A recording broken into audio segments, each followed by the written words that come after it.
नमस्कार मित्रांनो, सध्या मी आलो आहे एक महाराष्ट्रातल्या अशा मंदिरामध्ये ज्या मंदिराकडं आणि ज्या मंदिरातल्या भाकणुकीकडं अखंड महाराष्ट्राचं लक्ष लागून राहतं. ते म्हणजे आप्पाचीवाडीतलं हे नाथांचं मंदिर, हलसिद्धनाथांचं मंदिर. आता हलसिद्धनाथ यांना नाथ संप्रदायातील गहिनीनाथ किंवा रेवणसिद्धीनाथ जे होते त्यांचे अवतारसुद्धा मानले जाते.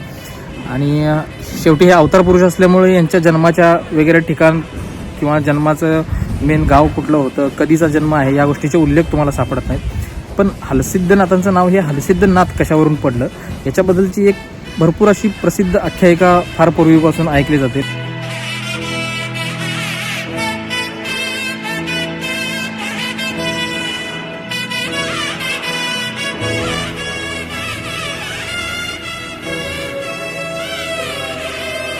सिद्धनाथांचे नाव हलसिद्धनाथ का पडले याच्याबद्दलची माहिती आपण इथूनच जवळ असणारे कुर्ली नावाचं एक गाव आहे, तिथे एक हलसिद्धनाथांचं मंदिर आहे, तिथे गेल्यानंतर घेऊ.